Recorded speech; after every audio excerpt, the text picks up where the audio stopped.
Hello friends, welcome to my YouTube channel Sadhana science club. आज के इस लेक्चर में हम क्वेश्चन प्रैक्टिस करने वाले हैं। तो मैं आपको बता दूं, ह्यूमन फिजियोलॉजी हर एक टीजीटी एग्जाम के लिए हेल्पफुल है। तो अभी जो हम क्वेश्चन प्रैक्टिस कर रहे हैं ये है हमारा ह्यूमन फिजियोलॉजी का। तो इसके पिछले कुछ लेक्चर्स में हमने रेस्पिरेशन से रिलेटेड एमसीक्यू प्रैक्टिस कर लिए हैं, सर्कुलेशन से रिलेटेड एमसीक्यू प्रैक्टिस कर लिए हैं, और आज के इस लेक्चर में हम प्रैक्टिस करेंगे एक्सक्रीशन से रिलेटेड एमसीक्यूज। तो चलिए यहाँ पे स्टार्ट करते हैं और देखते हैं क्वेश्चन। तो ये जो क्वेश्चंस होंगे आपको हर एक एग्जाम के लिए क्या होंगे, हेल्पफुल होंगे, चाहे वो DSSB, KVS, NBS, MRS कोई भी टीजीटी एग्जाम हो, सभी में हेल्पफुल होगा। तो फर्स्ट क्वेश्चन देखिए, ammonia and urea are waste product derived from the metabolic breakdown of. जो अमोनिया है, यूरिया है, मतलब ये वेस्ट प्रोडक्ट है, ये तो हमें पता है, लेकिन ये किस मेटाबॉलिक किससे जो है ब्रेकडाउन होके बनते हैं। तो अगर आपको याद हो, मैंने जो है एक्सक्रीशन, जब आपको देखो, सबसे पहले ये क्वेश्चन आप तभी अटेम्प्ट करिए, तभी इस सेशन को अटेंड करिए अगर आपने इसके कॉन्सेप्ट वाले लेक्चर्स देखे हैं। इससे क्या होगा, अगर आप लेक्चर देखे होंगे तो ये सब क्वेश्चन आपको बिल्कुल हलवा लगेंगे, क्योंकि सब कुछ हमने जो है अपने नोट्स में, अपने लेक्चर में कवर किया हुआ है। तो क्वेश्चन प्रैक्टिस किस लिए होता है कि आपको पता चले कितना आपको याद है या नहीं है, या फिर क्वेश्चन किस तरह से पूछे जा सकते हैं। इस वजह से हम करते हैं एमसीक्यू प्रैक्टिस। तो आप जो है अगर जो है मतलब कॉन्सेप्ट वाला लेक्चर नहीं देखे हैं तो प्लेलिस्ट में चेक कर लीजिए, वहां पे आपको एक तरफ से सारे प्लेलिस्ट बने हुए हैं, रेस्पिरेशन के, सर्कुलेशन के, एक्सक्रीशन के सभी वीडियोज मिल जाएंगे। तो पहले उसको देखना, फिर जो है एमसीक्यू प्रैक्टिस करना। तो देखो यहाँ पे क्वेश्चन है हमारा कि अमोनिया यूरिया वेस्ट प्रोडक्ट हैं, ये किस मेटाबॉलिक वेस्ट के मतलब किस मेटाबॉलिक प्रोडक्ट के ब्रेकडाउन से बनते हैं। तो मैंने आपको क्या बताया था शुरू में कि जो नाइट्रोजन कंटेनिंग कंपाउंड होते हैं। देखो नाइट्रोजन कंटेनिंग कंपाउंड में क्या क्या आता है, एक आता है प्रोटीन, एक आता है न्यूक्लिक एसिड, मतलब देखो प्रोटीन मतलब या फिर बोले अमीनो एसिड, और एक होता है हमारा न्यूक्लिक एसिड। तो जो प्रोटीन होता है और जो न्यूक्लिक एसिड होता है, जब ये मेटाबोलाइट होता है, जब ये मेटाबॉलिज्म होता है इनका, तो ये प्रोड्यूस करते हैं NH2 ग्रुप। क्या प्रोड्यूस करते हैं? NH2 group. और ये जो NH2 ग्रुप होता है यही आगे जाके कन्वर्ट हो जाता है अलग अलग वेस्ट मटेरियल में, चाहे वो अमोनिया हो, यूरिया हो, यूरिक एसिड हो। तो देखो इस बेस पे अगर हम बात करें, न्यूक्लिक एसिड भी आंसर हो सकता है, प्रोटीन भी आंसर हो सकता है।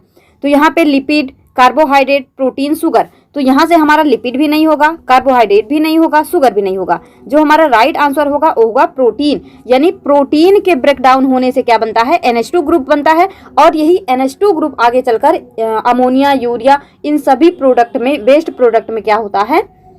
ब्रेकडाउन हो जाता, मतलब कन्वर्ट हो जाता है। आई होप ये क्वेश्चन आपको क्लियर होगा। तो यहाँ पे हमारा राइट आंसर क्या है? प्रोटीन। नेक्स्ट क्वेश्चन देखो क्या है यहाँ पे, which of the following molecule is the most toxic to the cell. Cell के लिए सबसे ज्यादा मोस्ट टॉक्सिक कौन सा होता है? तो हमने आपको बताया था जो सबसे ज्यादा मोस्ट टॉक्सिक वेस्ट प्रोडक्ट होता है वो होता है अमोनिया। क्या होता है? अमोनिया। जो अमोनिया होता है ये मोस्ट टॉक्सिक सब्सटेंस होता है सेल्स के लिए, और इसके एक्सक्रीशन के लिए लार्ज अमाउंट ऑफ वाटर की आवश्यकता होती है। Large amount of water. तो हमने ये भी देखा था जो अमोनिया होता है वो किन में होता है? जो एक्वाटिक एनिमल होते हैं, तो मतलब वो पानी में ही रहते हैं, तो ज़्यादातर उनको ज़्यादा अमाउंट में पानी मिलेगा, तो आराम से अमोनिया क्या हो जाएगा? एक्सक्रीट हो जाएगा। नेक्स्ट क्वेश्चन देखो क्या है, the term ammonotelic, ureotelic, uricotelic are used to describe. मतलब ये जो टर्म है ये क्या डिस्क्राइब करने के लिए यूज किए जाते हैं। तो देखो हमने देखा था, मतलब अमोनोटेलिक यानी देखो ऐसे जीव जो अमोनिया को एक्सक्रीट करते हैं, यूरियोटेलिक जो यूरिया को एक्सक्रीट करते हैं, यूरिकोटेलिक जो यूरिक एसिड को एक्सक्रीट करते हैं। तो ये क्या बता रहा है? Modes of excretory system development, action of hormones on excretory system, type of nitrogenous waste produced by various classes of vertebrata, या फिर modification of kidney tubule to enhance excretion. तो यहाँ पे देखो जो ये क्वेश्चन है इसमें ये बता, मतलब अमोनोटेलिक, यूरियोटेलिक, यूरिकोटेलिक, ये बता रहा है कि type of nitrogenous waste produced by various classes of vertebrate, यानी कौन से टाइप के ऑर्गेनिज्म या वर्टिब्रेटा कौन सा नाइट्रोजनस वेस्ट प्रोड्यूस करते हैं, ये जो है यहाँ से इस टर्म से हमें पता चलता है। तो अमोनोटेलिक, यूरियोटेलिक, यूरिकोटेलिक क्या बताता है? The type of nitrogenous waste produced by various classes of vertebrata. तो यहाँ पे जो हमारा राइट आंसर होगा ऑप्शन नंबर 3। नेक्स्ट क्वेश्चन देखिए क्या है, which of the following statement is correct. आपको यहाँ से क्या बताना है, करेक्ट स्टेटमेंट। तो यहाँ पे देखो, many bony fishes, aquatic amphibia and aquatic insect are ammonotelic, sorry ammoniotelic लिखा, अमोनियोटेलिक, ठीक है, अमोनोटेलिक या अमोनियोटेलिक मतलब अमोनिया ही है यहाँ पे। फिर देखो, अमोनिया इज रीडली सॉल्युबल, जो अमोनिया होता है वो बहुत ही तेजी से सॉल्युबल होता है पानी में, तो बिल्कुल सही है। NH3 यानी ammonia is generally excreted by the body surface और थ्रू ग्रिल्स इन फिशेस एज NH4 मतलब NH4 आयन, अमोनियम आयन। तो यहाँ पे जो आपको स्टेटमेंट देख रहे हैं, यहाँ पे सबसे पहले बोल रहा अमोनोटेलिक में कौन कौन आते हैं, bony fishes, aquatic amphibia, aquatic insect, तो बिल्कुल सही है। अमोनिया रीडली सॉल्युबल है, बिल्कुल सही। मान लो अगर ये आपको नहीं भी पता है, तो अगर ये दोनों सही हैं तो जाहिर सी बात है हमारा 1 2 3 तीनों ही यहाँ पे होगा। तो कभी कभी अगर एक स्टेटमेंट नहीं भी पता हो तो आप जो है ऑप्शन के थ्रू अपने आंसर को करेक्ट कर सकते हैं। तो यहाँ पे हो जाएगा हमारा ऑप्शन नंबर डी, 1 2 एंड 3 सभी ही यहाँ पे क्या है, करेक्ट हैं। फिर नेक्स्ट देखो, which of the following statement is wrong. Next question क्या है हमारा, which of the following statement is wrong. कौन सा स्टेटमेंट यहाँ पे रॉन्ग है। Kidney does not play any significant role in removal of ammonia. अगर आप देखेंगे तो ये NCERT की डायरेक्ट लाइन है कि जो किडनी है वो अमोनिया के एक्सक्रीशन में बिल्कुल भी रोल प्ले नहीं करती। ये स्टेटमेंट हमारा करेक्ट है। नेक्स्ट है, ureotelic animals excrete most of the nitrogenous waste as urea. अच्छा, यूरियोटेलिक है तो यूरियोटेलिक नाम से ही पता है कि ये यूरिया एक्सक्रीट करेंगे, बिल्कुल सही है। नेक्स्ट देखो, ammonia and urea are the waste products derive from the metabolic breakdown of protein. अभी हमने फर्स्ट क्वेश्चन ही डिस्कस किया है, क्या होता है यहाँ पे, प्रोटीन्स। तो आपसे पूछा था रॉन्ग, तो यहाँ पे हमारा तीनों ही ऑप्शन सही है। तो क्या हो जाएगा, none of the above is wrong, मतलब इनमें से जो भी ऊपर स्टेटमेंट दिए हैं इनमें से कुछ भी गलत नहीं है, सभी सही हैं। तो देखो, कभी कभी क्या लगता है कि जब हम ऐसे क्वेश्चन पढ़ते हैं कि which of the following is wrong और ये तीनों ही सही लगे, तो हमको लगता है ये तो नहीं हो सकता कि कोई ही गलत ना हो। अगर रॉन्ग पूछा है तो कोई ना,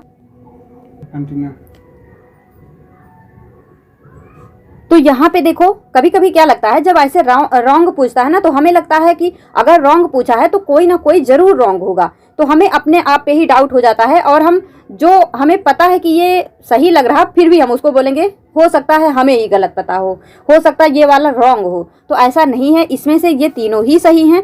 अपने आप पे कॉन्फिडेंस रखना। यहाँ पे क्या है, none of the above is wrong, इनमें से कोई भी रॉन्ग नहीं है। तो नेक्स्ट क्वेश्चन देखते हैं, urea and uric acid are. Urea और यूरिक एसिड क्या होते हैं, more toxic than ammonia, less toxic than ammonia, equally toxic to ammonia and non toxic. तो हमने देखो, हमने जो है टॉक्सिसिटी ऑर्डर जब देखा था, टॉक्सिसिटी, तो टॉक्सिसिटी में जो अमोनिया होता है सबसे ज़्यादा टॉक्सिक होता है, उसके बाद यूरिया होता है, फिर यूरिक एसिड होता है, तो मोस्ट टॉक्सिक होता है अमोनिया। तो बोल रहा है urea and uric acid are, तो ammonia and uric acid are less toxic than ammonia. ये जो है अमोनिया से लेस टॉक्सिक होते हैं क्योंकि अमोनिया सबसे ज़्यादा टॉक्सिक होता है। तो ये सब इजी से क्वेश्चन है, इस तरह के क्वेश्चन आपसे पूछे जा सकते हैं। तो नेक्स्ट क्वेश्चन देखो, which of the following group of animals are ureotelic. देखो यहाँ पे मैं आप लोगों को सबसे पहले EMRS के कुछ क्वेश्चन दिखा रही हूँ। इस क्वेश्चन को दिखाने का मेन मकसद बस इतना है, जैसे कुछ लोगों का कमेंट आता रहता है कि हम जो भी पढ़ रहे हैं वो कितना रिलेवेंट है या नहीं है। तो इस तरह से मतलब आप डाउट में ना रहें और आपको ये विश्वास हो कि आपने जो भी पढ़ा है वो सब कुछ मतलब क्वेश्चन वहीं से बने हुए हैं ऑलरेडी एग्जाम में, मतलब यहाँ से क्वेश्चन पूछे गए हैं। तो हम जो भी पढ़ रहे हैं हमारा बिल्कुल रिलेवेंट है। तो ये क्वेश्चन आपका आप देखेंगे सेल वाला चैप्टर जो हमने कराया हुआ है, double membrane, single membrane and membrane less cell organelles. और मैं जो है आपको बताती भी रहती हूँ वीडियो मतलब लेक्चर्स के ड्यूरिंग कि कहाँ से क्वेश्चन ज़्यादा बनते हैं। तो देखो इस तरह के क्वेश्चन NBS में भी बने हैं, KVS में भी बने हैं और ये है EMRS का क्वेश्चन। तो यहाँ पे क्या होता है आपको पता होगा कि मतलब किसमें डबल मेम्ब्रेन होता है, किसमें सिंगल मेम्ब्रेन होता है या फिर कौन सा मेम्ब्रेन लेस होता है। अभी मैं आपको जो है आंसर नहीं बता रही हूँ, बस क्वेश्चन दिखा रहे हैं ताकि आपको एक जो है वो मिल सके कि हम जो भी पढ़े हैं बिल्कुल रेलिवेंट है। और देखो किसी का कमेंट था कि हम पढ़ते हैं सब कुछ समझ आता है, लेकिन डर इस बात का लगता है कि एग्जाम में याद आएगा या नहीं। तो सब कुछ याद आएगा, बिल्कुल घबराने की ज़रूरत नहीं है। आपने जो भी पढ़ा है उसको अच्छे से बार बार रिवाइज करिए, तो इस तरह से क्वेश्चन बनते हैं। अभी मैं आपको डाइजेशन, जैसे अभी हमने पढ़ा है, रेस्पिरेशन पढ़ा है, तो उसके क्वेश्चन दिखाती हूँ। तो ये तो हो गया सेल वाले चैप्टर से क्वेश्चन। यहाँ पे देखो ये क्वेश्चन, वैसे अभी मैंने इवोल्यूशन नहीं करवाया है बट करवा दूंगी, क्योंकि आप लोगों में से कई लोगों का कमेंट था कि इवोल्यूशन भी करवा दीजिए। तो देखो यहाँ पे 4 limb of cat use in walking, whales use in swimming, bats use in flying are an example of. ये किसका एग्जाम्पल होता है? कन्वर्जेंट इवोल्यूशन का, एडाप्टिव रेडिएशन का, एनालॉगस ऑर्गन का, या फिर होमोलोगस का। तो देखो ये सब जो है हम इवोल्यूशन में डिस्कस करेंगे। तो इस तरह के क्वेश्चन पूछे गए हैं इवोल्यूशन से रिलेटेड। ये क्वेश्चन देखो फिर से सेल वाले चैप्टर से है। Cell membrane is composed of. Cell membrane किसका बना होता है? प्रोटीन या लिग्निन का, प्रोटीन कार्बोहाइड्रेट का, प्रोटीन सेलुलोज का, प्रोटीन कार्बोहाइड्रेट एंड फॉस्फोलिपिड का। तो ये क्वेश्चन है हमारा सेल वाले चैप्टर से, cell the basic unit of life. तो ये है सेल चैप्टर से। और मैंने आपको बताया भी है जो सेल वाला चैप्टर है वो बहुत बहुत बहुत इंपॉर्टेंट है। देखो EMRS में ही सेल वाले चैप्टर से 2 क्वेश्चन अभी तक हो गए। और ये क्वेश्चन जो आपको दिख रहा है ये है हमारा ह्यूमन रिप्रोडक्शन से रिलेटेड।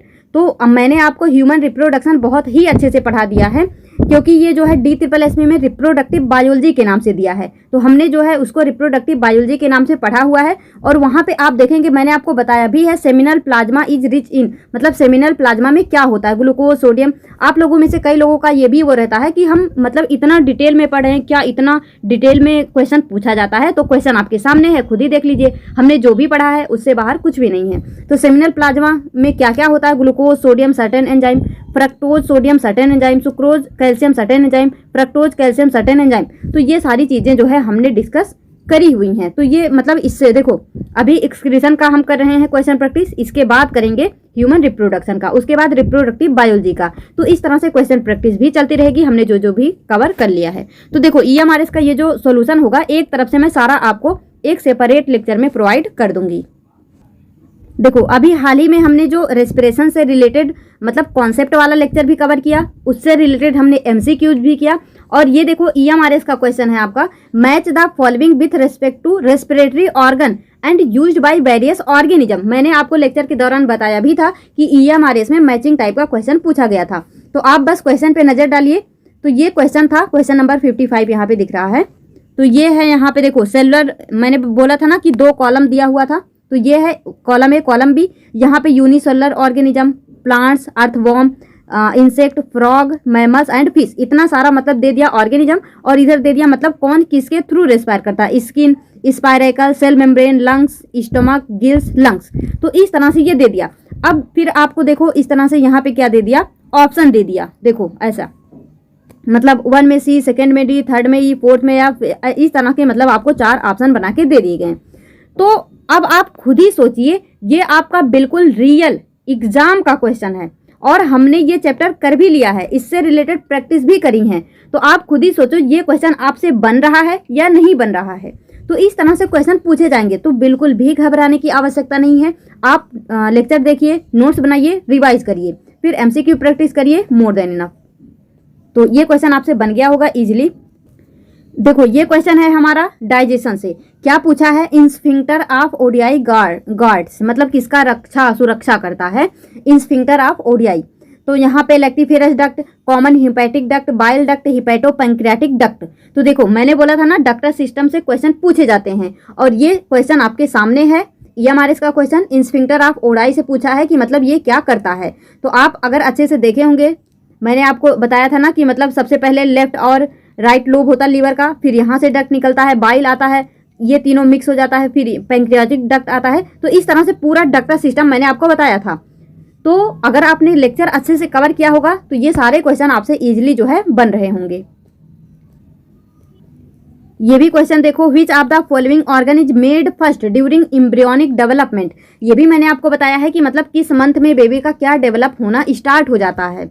तो आपसे पूछा है कि मतलब फर्स्ट मंथ के दौरान क्या होता है। देखो यहाँ पे जो भी ऑप्शन में टिक वगैरह होगा उसको आप सही मत मानना, क्योंकि ये जो है किसी ने भेजा था और मैं आपको जो है क्वेश्चन दिखा दे रही हूँ कि किस तरह के क्वेश्चन जो है पूछे जा रहे हैं।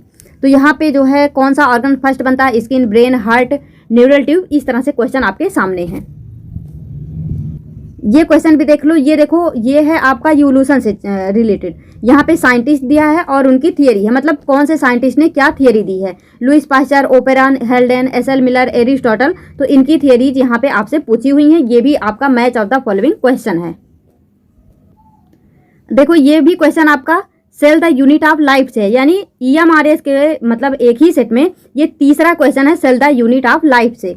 तो क्या पूछा है, scientist in a chronological order, यानी इसमें आपको क्या याद रखना है, जैसे Robert Brown, Leeuwenhoek, Robert Hooke, Purkinje, Schleiden Schwann, Virchow, इसको आपको क्रोनोलॉजिकल ऑर्डर मतलब क्या होता है कि किसके बाद क्या आया। तो अगर आपको डेट सारे याद होंगे cell the unit of life के, जैसे कि 1831 में मतलब खोज हुई थी न्यूक्लियस की, इस तरह से अगर आपको सारे डेट याद होंगे तब आप जो है इस क्वेश्चन को कर पाएंगे। तो इसी वजह से जब भी मतलब कोई डाटा या कोई इस तरह से साइंटिस्ट डेट आए उसको एक जगह पे अलग से लिख लेना होता है ताकि बार बार रिवाइज करके वो आपको याद हो सके।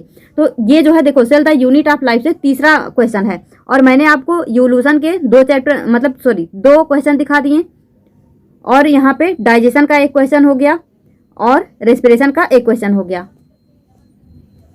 ये क्वेश्चन देखो एक्सक्रीशन से है, क्या है यहाँ पे, choose the correct route of filtered blood from kidney to heart, renal vein, superior vena cava heart, renal artery, inferior vena cava heart, मतलब कहाँ जब यहाँ पे फिल्टर होता है ब्लड तो किडनी से हार्ट तक किस तरह से जाता है, वो रूट पूछा है। तो मैंने आपको पहले भी बताया है, ये जो सीक्वेंस होते हैं, चाहे वो हमारा रेस्पिरेटरी सिस्टम में एयर पासिस का सीक्वेंस हो, चाहे ह्यूमन रिप्रोडक्शन में सीमन का सीक्वेंस हो, मतलब उसके फ्लो का सीक्वेंस हो, या फिर मतलब जितना भी सीक्वेंस आपको कहीं भी मिले वो सारे इंपॉर्टेंट होते हैं, वहाँ से क्वेश्चन पूछे जाते हैं। तो ये हो गया एक्सक्रीशन से रिलेटेड क्वेश्चन। तो ये सब क्वेश्चन है जो कि आपके रियल एग्जाम के क्वेश्चन है, और बाकी हम जो डिस्कस कर रहे हैं, जो हमने पढ़ लिया वो सब कुछ आपके सामने है। तो हमने जो है देखो रिप्रोडक्शन में क्या देखा, एक सेमिनल वेस्कल वाला देखा, एक क्वेश्चन हो गया। दूसरा ये पूछा गया कि एम्ब्रियोनिक डेवलपमेंट के दौरान मतलब सबसे पहले क्या बनता है, यानी ह्यूमन रिप्रोडक्शन से 2 क्वेश्चन हो गया। तो इस तरह से क्वेश्चन जो है पूछे जाते हैं सभी टॉपिक से, और ये सब जो है आपके DSSB में भी हैं, EMRS में भी देखो पूछा गया है, और KVS NBS सब में जो है पूछे जाते हैं। अभी मेरे पास उतना टाइम नहीं तो मैं आपको पूरा एनालिसिस करके उसका पूरा मतलब करके दे देती कहाँ पे कैसे कैसे क्या है, पर कभी अगर उस तरह से टाइम मिला तो जरूर करेंगे, मतलब पूरा प्रीवियस ईयर का एनालिसिस कहाँ से किस तरह से क्वेश्चन मतलब पूछे जाते हैं अलग अलग चैप्टर वाइज, तो वो हम करेंगे बाद में। और देखो यहाँ पे मैंने आपको मतलब एक्सप्लेन नहीं किया, अदरवाइज यही बहुत ज़्यादा टाइम खा जाता, तो इसको हम अलग से वीडियोज में EMRS का मतलब टोटल एक तरफ से क्या करेंगे, सॉल्यूशन सेपरेट वीडियो में डिस्कस करेंगे। बस आपको एक मतलब मोटिवेशन देने के लिए कि हम जो भी पढ़े हैं सब कुछ रेलिवेंट है और इस तरह के क्वेश्चन पूछे जाते हैं, इस वजह से ये मेरा मेन मकसद था आपको ये क्वेश्चन दिखाने का। तो चलो अब अपना जो है क्वेश्चन प्रैक्टिस डिस्कस करते हैं। तो देखो हम इस क्वेश्चन पे थे, विच of the following group of animal is ureotelic, ureotelic, इस तरह का क्वेश्चन ऑलरेडी आपके DSSB में पूछा जा चुका है। अगर आप लोगों में से कोई रेगुलर वो जो PYQ सेशन होते हैं, मैंने बहुत सारे PYQ सेशन डाले हैं, अगर आप देखे होंगे तो आपको पता होगा इस तरह का क्वेश्चन कई बार पूछा है, मतलब कभी अमोनोटेलिक पूछ लेगा, कभी यूरियोटेलिक पूछ लेगा, तो कभी किस तरह से इस तरह से चेंज करके पूछता रहता है। तो यहाँ पे मैं आपको क्या बताने वाली थी, देखो इस बार जो DSSB का सिलेबस है आप देखेंगे, जो भी मतलब पहले का है वो तो ठीक है, जो न्यूली एडेड सिलेबस है वो सब क्या है आपका बायोलॉजी से ही रिलेटेड है, यानी जो भी होगा, मैंने पहले भी PYQs के मतलब एनालिसिस किए हैं, तो मैक्सिमम क्वेश्चन 40 क्वेश्चन बायोलॉजी से आते थे। तो एक मतलब डाउट बना रहता था, हो सकता है ये नंबर ऊपर नीचे हो जाए, लेकिन अब सिलेबस के अकॉर्डिंग ये तो फिक्स हो गया कि ज़्यादातर वेटेज जो रहेगा क्वेश्चन का वो होगा बायोलॉजी का, यानी अगर 100 क्वेश्चन में से 10 मार्क्स तो आपका हो जाएगा मतलब पेडागोगी का, बाकी जो 90 बचे वहाँ से मतलब 40 से 50 क्वेश्चन आपके बायोलॉजी के ही होंगे, बाकी उसमें जो है 20 या 25 क्वेश्चन आप मतलब 25 क्वेश्चन आपके फिजिक्स केमिस्ट्री के भी हो सकते हैं, मतलब होंगे। तो देखो यूरियोटेलिक क्या होता है, यूरियो नहीं है, यूरिकोटेलिक। तो यूरिकोटेलिक क्या होता है, तो हमने क्या देखा, अमोनिया किस में होता है, जो एक्वेटिक एनिमल होते हैं, अमोनिया एक्वेटिक में होता है, जैसे बोनीफिश हो गया, एक्वेटिक एम्फीबिया हो गया, एक्वेटिक इंसेक्ट हो गया। यूरिकोटेलिक यूरिकोटेलिक किस में होता है, जो मतलब जिनमें बहुत ही कम अमाउंट में वाटर की आवश्यकता यहाँ पे होती है। तो जो इंसेक्ट होते हैं, रेप्टाइल्स होते हैं, बर्ड या लैंड स्नेल होते हैं, इन सब में ही क्या होता है,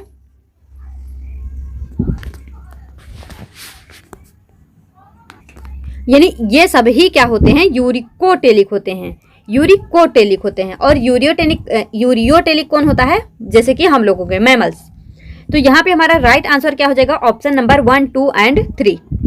नेक्स्ट क्वेश्चन देखिए क्या है, एक्सक्रीशन ऑफ नाइट्रोजनस वेस्ट या फिर nitrogenous product in semi solid form में यानी पेलेट फॉर्म में किसका एक्सक्रीशन मटेरियल होता है, यूरिकोटेलिक का या यूरियोटेलिक का या फिर अमोनोटेलिक का या फिर एमनियोट्स का।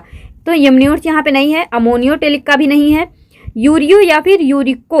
तो देखो यूरियोटेलिक जो यूरिया एक्सक्रीट करते हैं, तो जो पेलेट के फॉर्म में होता है, ये भी डायरेक्ट एनसीईआरटी की ही लाइन है, पेलेट के फॉर्म में यानी सेमी सॉलिड फॉर्म में नाइट्रोजनस वेस्ट प्रोडक्ट होता है यूरिकोटेलिक का, यूरिकोटेलिक एनिमल्स का। नेक्स्ट क्वेश्चन देखिए, लीस्ट टॉक्सिक नाइट्रोजनस वेस्ट। तो लीस्ट टॉक्सिक कौन होगा, सबसे मोस्ट टॉक्सिक NH3, फिर यूरिया, फिर यूरिक एसिड। तो यहाँ पे हो जाएगा हमारा right answer uric acid. Next question, which of the following in small amount is retained in kidney matrix of some animals to maintain a desired osmolarity. क्या पूछा जा रहा है, which of the following in small amount is retained in kidney, हमारे kidney में small amount में क्या रह जाता है कुछ एनिमल्स में, to maintain desired osmolarity, osmolarity को मेंटेन करने के लिए, तो वो होता है अमोनिया। ये भी हमारा डायरेक्ट एनसीईआरटी की लाइन है। तो इस तरह से हम सभी एनसीईआरटी की सभी लाइन को नोट्स में कवर नहीं कर सकते हैं, लेकिन ऐसे लाइन मतलब ऐसे जो लाइन्स होते हैं एनसीईआरटी के, वो क्वेश्चन के थ्रू हम जो है कवर कर लेंगे। अब देखो यहाँ पे terrestrial organism must conserve water, जो टेरेस्ट्रियल ऑर्गेनिज्म होते हैं वो वाटर को मतलब कंजर्व करना जरूरी होता है। The least amount of water is lost with the excretion of which nitrogenous waste product, least amount में वाटर लॉस्ट किस में होता है, यूरिक एसिड, जो यूरिकोटेलिक होते हैं, यूरिकोटेलिक में, क्योंकि अमोनिया में तो बहुत ज़्यादा अमाउंट में ज़रूरत पड़ता है और यूरिया में तो अमोनिया से कम पड़ता है, लेकिन जो यूरिक एसिड है यहाँ पे सबसे कम अमाउंट में पानी की आवश्यकता होती है नाइट्रोजनस वेस्ट को एक्सक्रीट करने के लिए। तो यहाँ पे हमारा राइट आंसर हो जाएगा option number B. Next question, the less amount of water is lost with the excretion of which nitrogenous product, the less amount of water is lost with the excretion of which nitrogenous product, less amount में least नहीं लिखा है, less बोला है, less amount of water is lost with the excretion of which nitrogenous product. तो less में देखो ammonia तो आने वाला है नहीं, अमोनिया आएगा नहीं, अमोनिया आएगा नहीं, तो अमोनिया को कट कर दो, क्या बच गया हमारे यूरिया एंड यूरिक एसिड। तो यहाँ पे लेस भले ही लिखा है, तो ऑप्शन के थ्रू जाएंगे, हमारे पास ऑप्शन यही बचेगा यूरिया एंड यूरिक एसिड, इसके अलावा हम कुछ भी मार्क नहीं कर सकते। Next question, which of the following is incorrect about excretory substance, excretory substance के बारे में आपको इनकरेक्ट स्टेटमेंट बताना है। क्या पूछा है, incorrect statement, ammonia is most toxic form and require large amount of water from the elimination, बिल्कुल सही है, फॉर इट्स एलिमिनेशन। नेक्स्ट है uric acid being the most toxic, बोल रहा है कि यूरिक एसिड मोस्ट टॉक्सिक, तो ये तो हमारा गलत हो गया, मोस्ट टॉक्सिक नहीं होता है।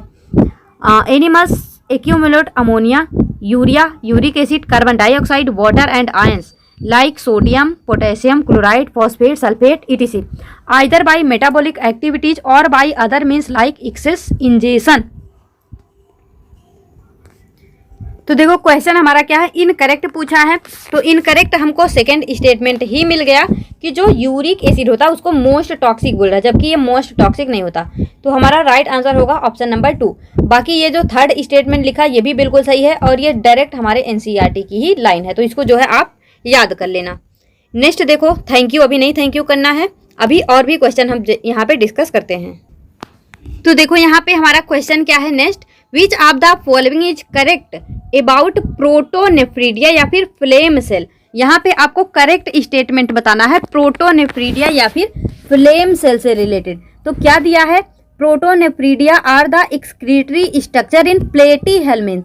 जो प्रोटोनेफ्रीडिया होता है ये platyhelminth that means planaria rotifer and some annelids में क्या होता है, एक्सक्रीटरी स्ट्रक्चर होता है। ये बिल्कुल हमारा सही है। P for protonephridia, P for planaria, इस तरह से इसको हमने याद किया था। नेक्स्ट देखो, protonephridia are the excretory structure in cephalochordate यानी एम्फीऑक्सेस, तो ये भी बिल्कुल हमारा सही है। नेक्स्ट है, flame cell are primarily concerned with ionic and fluid volume regulation that means osmoregulation, ये स्टेटमेंट भी बिल्कुल सही है। तो करेक्ट पूछा है तो यहाँ पे करेक्ट है हमारा ऑल ऑफ द अबव यानी 1, 2 and 3। Next question, match the column 1 with column 2। आपको इस तरह से कॉलम 1 कॉलम 2 मैच करना है। तो कॉलम 1 में क्या है देखो, नेफ्रीडिया, मल्पीजियन ट्यूब्यूल, एंटीनल ग्लैंड, यानी ये आपको एक्सक्रीटरी स्ट्रक्चर दिए हुए हैं। और कॉलम 2 में दिया हुआ है कि किसमें मतलब ये एक्सक्रीटरी स्ट्रक्चर पाए जाते हैं। तो देखो जो नेफ्रीडिया होता है ये होता है हमारा एनेलिड्स में, किसमें होता है, एनेलिड्स में। मल्पीजियन ट्यूब्यूल होता है हमारा कॉकरोच में, एंटीनल ग्लैंड होता है क्रस्टेशियन में। तो ए में 2 इन दोनों में है, बी में 3rd यहाँ हमारा। तो ऑप्शन नंबर सी हमारा यहाँ पे क्या हो जाएगा, राइट आंसर हो जाएगा। नेक्स्ट क्वेश्चन देखिए, which of the following organism has flame cell for excretion. कौन सा ऑर्गेनिज्म फ्लेम सेल रखता है for the excretion, flatworm, roundworm, hookworm and pinworm.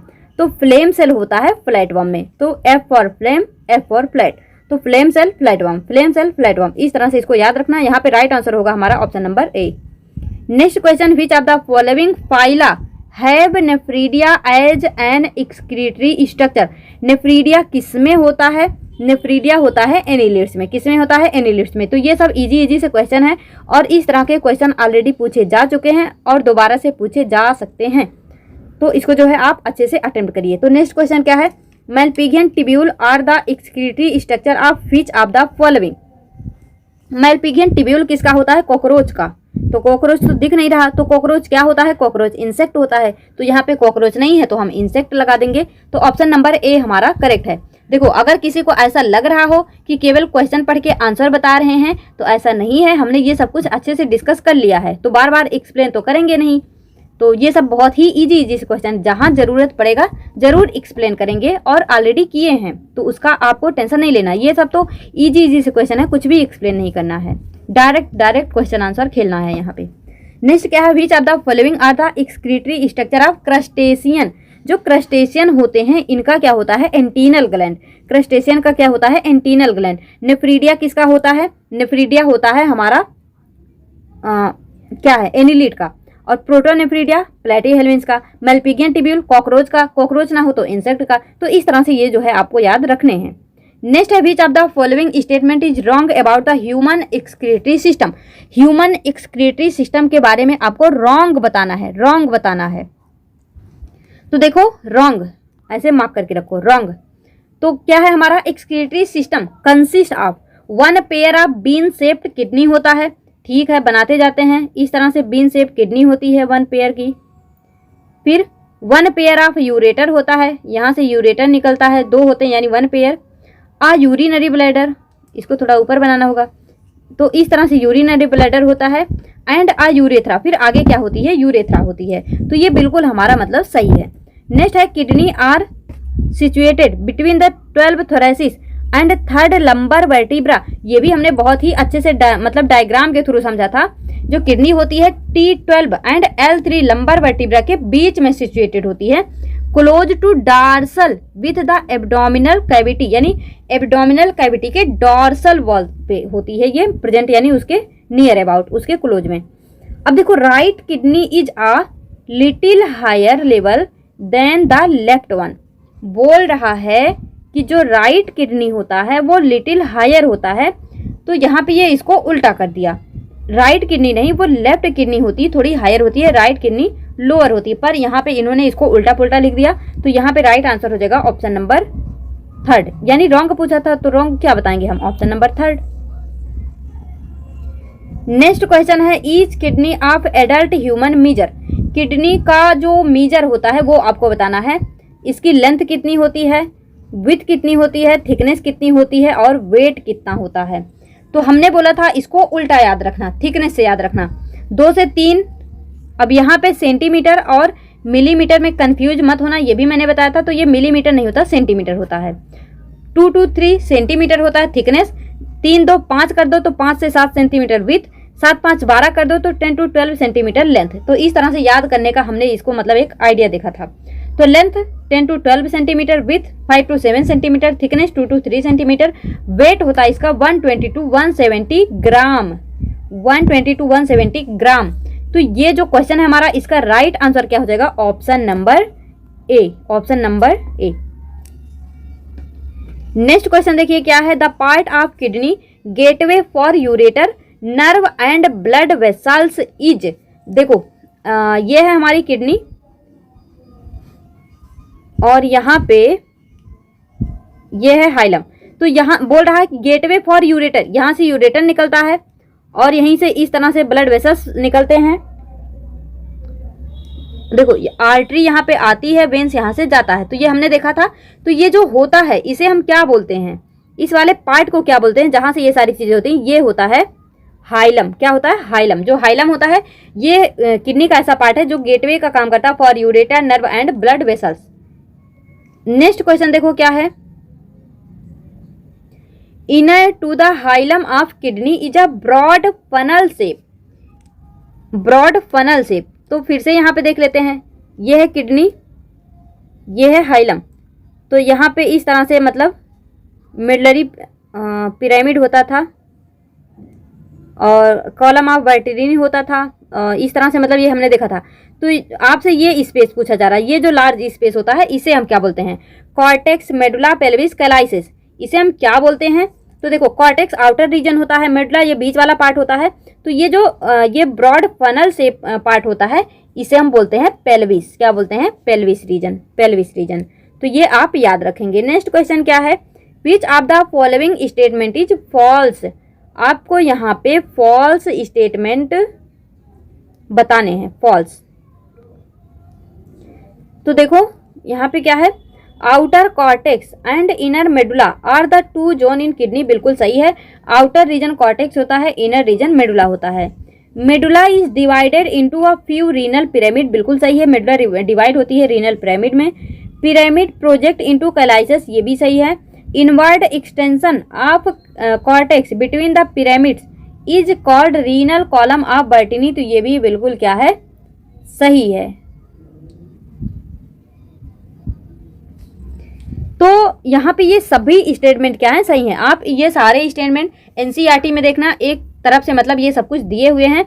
तो जब भी आप जो है लेक्चर अटेंड करते हैं तो उसके बाद एनसीईआरटी जरूर एक बार रीड कर लेना। वैसे हम सब कुछ कवर कर लेते हैं, फिर भी जो है आप रीड कर लेना। तो यहाँ पे जो फॉल्स स्टेटमेंट की बात करें तो इसमें से कुछ भी फॉल्स नहीं, यानी यहाँ पे हमारा हो जाएगा नन। नन यानी कोई भी फॉल्स नहीं है, क्योंकि हमसे फॉल्स पूछा था। तो यहाँ पे ऑप्शन हो जाएगा नन। फिर नेक्स्ट देखो, इस तरह से किडनी का स्ट्रक्चर दिया हुआ है, आपको बताना है। यहाँ पे देखो ABCD करके सब कुछ पूछा गया आपसे। तो सबसे पहले डी वाले पार्ट को देखो। डी वाला क्या है हमारा? डी है यूरिनरी ब्लैडर। क्या है? Urinary bladder. यूरिनरी ब्लैडर तो दिख नहीं रहा। देखो यहाँ पे यूरेथ्रा इसको लिखा हुआ है, क्योंकि डी में ABCDE जो डी वाला रीजन है, यहाँ पे देखो, यहाँ पे अगर डी की बात करें या यहाँ पे यहाँ पे यहाँ पे, तो यहाँ कॉर्टेक्स दिया, ये ऑप्शन ही नहीं होगा। इन तीनों में यूरेथ्रा दिया है, यानी इसको हमें यूरेथ्रा मानना होगा। तो ठीक है, डी वाला पार्ट हो गया यूरेथ्रा। अब अगर बात करें ए वाले की, तो ए वाला क्या होता है? जो ए रीजन है हमारा वो है हमारा यूरेटर। ए क्या है? यूरेटर है। ए क्या है? यूरेटर, क्योंकि यहाँ से ये जो यूरिन को लेके आएगा किडनी से यूरेथ्रा तक या फिर यूरिनरी ब्लैडर तक, वो होता हमारा ए, यानी यूरेटर। तो ए क्या हो जाएगा? यूरेटर। तो देखो केवल इसी में है यूरेटर, तो यही हमारा राइट आंसर हो जाएगा। यहाँ पे सुपीरियर इंफीरियर वेना कवा है। बी वाला पार्ट जो होता है बी, यानी ये जो बी वाला पार्ट है वो है हमारा इंफीरियर वेना कवा, यानी जो हमारे बॉडी की लोअर पार्ट से ब्लड को लेके आएगी। और जो सी है वो है हमारा डॉर्सल एवोल्टा, ये जो रेड कलर का दिख रहा है ये हमारा डॉर्सल एवोल्टा। और जो यहाँ पे ई वाला पार्ट है वो हमारा पेल्विस। तो इस तरह से क्वेश्चन जो है पूछा जा सकता है। तो यह इसमें हमारा राइट आंसर क्या होगा? Option number C. Next question, which of the following is the structural and functional unit of kidney. तो ये सभी को पता है, नेफ्रॉन होता है। तो यहाँ पे यूरेथ्रा नहीं, यूरिनरी ब्लैडर नहीं, रीनल कॉलम नहीं, नेफ्रॉन या फिर इसी को बोलते हैं यूरिनीफेरस टिब्यूल। तो जो हमारा राइट आंसर हो जाएगा वो हो जाएगा option number D, option number D. Next question देखो, kidney are situated between the 12 thoracic and third lumbar vertebra close to. किसके क्लोज होता है? Ventral, dorsal, anterior, posterior. ये होता है dorsal wall in abdominal cavity. ये जो है डोर्सल साइड पे होता है। अभी हमने फर्स्ट किसी ऑप्शन में देखा भी था। नेक्स्ट हमारा, which of the following is a tube that carries urine from kidney to urinary bladder. तो यूरिन को किडनी से यूरिनरी ब्लैडर तक कौन लेके आता है? अभी हमने देखा था, ये हो गई हमारी किडनी, यहाँ से यहाँ से यूरेटर आया, तो कहाँ पे लेके आएगा? यूरेथ्रा में। तो कौन लेके आता है? यूरेटर। तो राइट आंसर क्या हो जाएगा? Ureter, ureter. तो थैंक यू। तो ठीक है, थैंक यू। इस वीडियो में यहाँ तक ही इसको रखते हैं, बाकी के क्वेश्चन जो है नेक्स्ट वीडियो में डिस्कस कर लेंगे। तो चलिए मिलेंगे अपने नेक्स्ट वीडियो में, तब तक के लिए all the best, be happy, be positive.